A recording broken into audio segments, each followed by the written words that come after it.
Hello, good morning sa ating lahat. Dito po kami sa Aquamarine. Okay. Dito po kami sa parking. Ito po yata ang likod parking ng Aquamarine. So nakapark yung aming sasakyan. Meron silang malaking Christmas tree. Okay, tara. Ito yung pinaka-gate. Ayan. Okay. So, eto na po. Ang laki pala ng Aquamarine. Ang ganda pala. Ayan, malawak pala ang Aquamarine.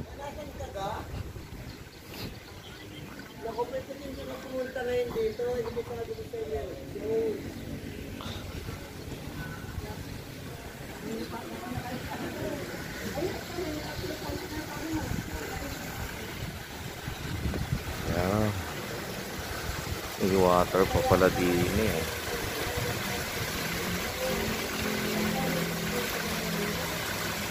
Wow.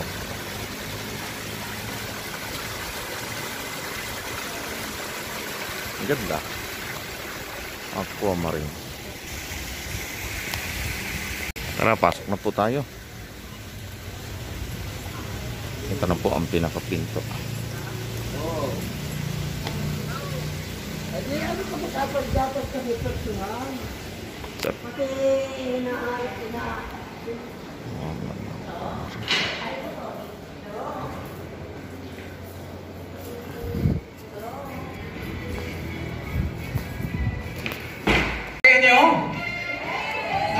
Okay, once again, ladies and gentlemen, let's welcome our host for today, Miss Aura Manansara.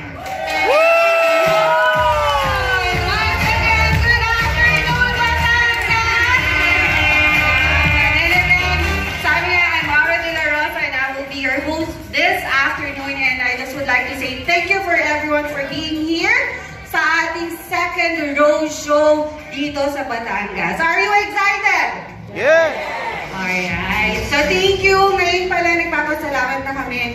And please say thank you sa nag-invite sa inyo because this day, it's going to be really an amazing day, right? And a lot of good news, a lot of opportunity yung pwede niyong malaman. Okay? Pero bago yun, I just would like to have a little activity. Okay lang ba?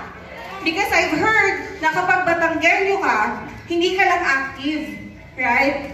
Magaling din silang mag-participate. Okay? So, yan. Sige po, tuloy niyo lang. Ayan. So this is just a little activity. So what we're gonna do is just siguro, this afternoon kasi, sabi ko nga, marami tayong pwedeng gawin. There's a lot of opportunity and a lot of opportunity for us to meet people. Okay? So ngayon po, meron lang activity. Someone will give a paper. Meron na? Meron na po?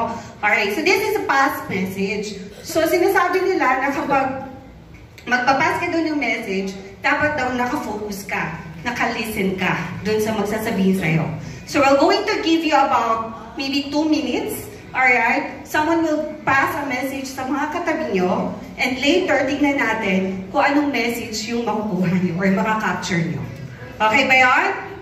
Alright, so let's have 2 minutes for that and the music please. Let's start now.